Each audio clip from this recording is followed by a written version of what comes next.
Fortnite is in its 9th season now, but seasoned veterans are still making mistakes you think they would have learned to avoid by now. Luckily for us, watching these common mistakes is a great way to improve on our own game.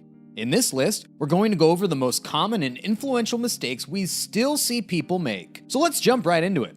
Let's take a look at 5 mistakes you're likely to make in Fortnite right now. And don't worry, we'll be telling you what it takes to improve in each area.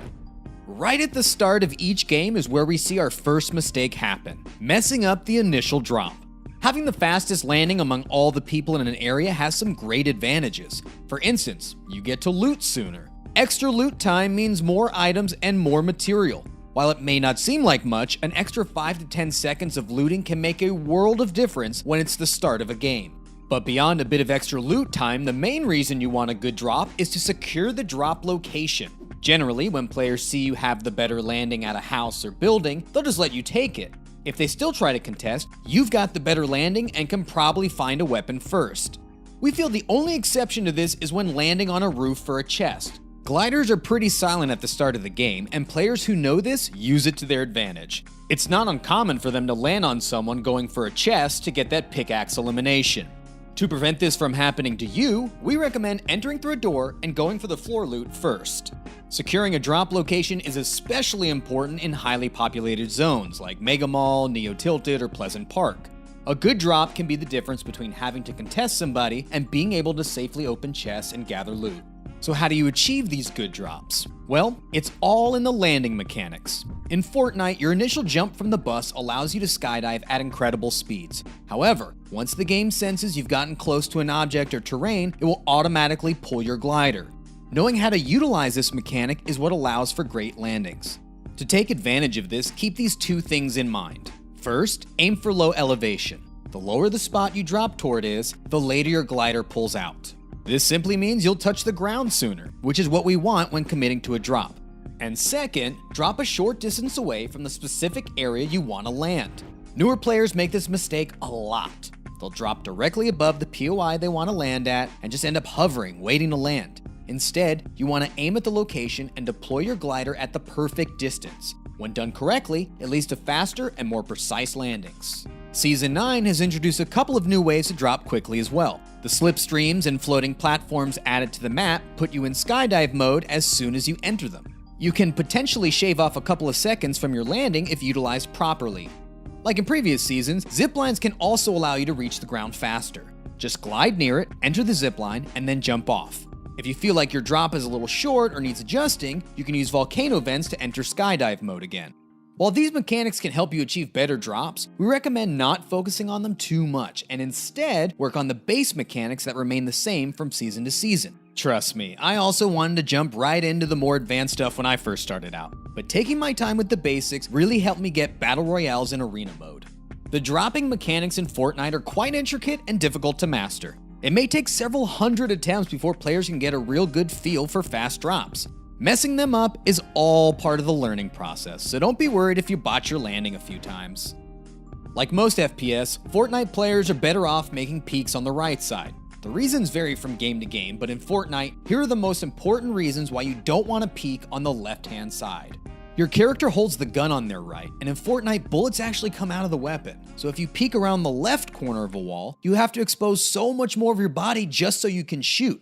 If you want to be able to shoot your weapon while showing as little of your body as possible, choosing to strafe and peek towards the right side is the best option. When done correctly, you're going to be hitting your opponent first almost every time. The other reason the right side peeks are better is because of the way the character model is positioned on the screen. The character mostly covers the left side of the screen, especially when you aim down sights. Right side peeks, in this case, will lead to fewer scenarios where you block your vision with your own character model. You can use this to your advantage in close-range gunfights. The better direction to strafe and duck is toward the right of your opponent. This way, you're more likely to be covered up on your enemy's screen by their own character model. The most important time to use right side peeking to your advantage has to be with edits. When you replace a wall or floor, usually you go for an edit so you can shoot the person inside. A lot of the time, your opponent will react by pulling out a weapon so they can shoot back. Minimize your chances of being shot here by editing the right side of the piece, whether it be a window or the right side corner of the floor. Be sure you're behind cover while editing, since you still need to pull out a weapon. Once the edit is made and you've pulled out your gun, you can then strafe right and go for the shot. Overcommitting is any case where a player becomes too aggressive for a kill. Situations such as not building between shots, not using cover properly, and dropping off the high ground when you shouldn't. It's a pretty general term, but just know that overcommitting in these scenarios is usually the wrong play, as it puts you in a vulnerable position that may lead to your death. First, let's look at when players stop building and go for the kill. This isn't really a mistake in itself, but can sometimes be a risky play. If you look at any footage of a pro player getting high kill games, you'll see just how often they utilize building to reduce the amount of damage they take. Even just firing one shotgun shot at your opponent and then building can be more effective in the long run than shooting and going for the finish right then and there. Sure, fights tend to be longer when you play in this more defensive manner. However, we'd say the extra time taken to finish fights more than makes up for the amount of damage you can reduce. So try and keep this in mind while fighting.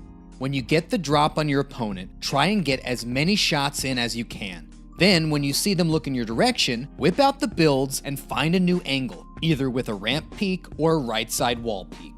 When going for those peeks from behind cover, being able to show as little of your body as possible is actually a skill that many players don't think of anymore. Even when they have the advantage, we've seen so many players over peek and die because of it.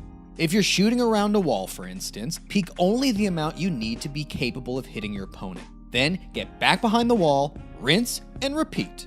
So many players peek and just stand there, waiting to fire their remaining rounds, when they should be going back behind cover in between shots. Now, the absolute biggest mistake of overcommitment we see happens when players give up their height advantage. Too many times a player will think it's better to drop from their high ground just to go for the kill of an enemy.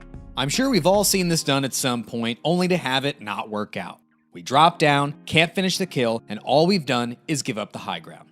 Instead, the better thing to do is, well, keep your high ground.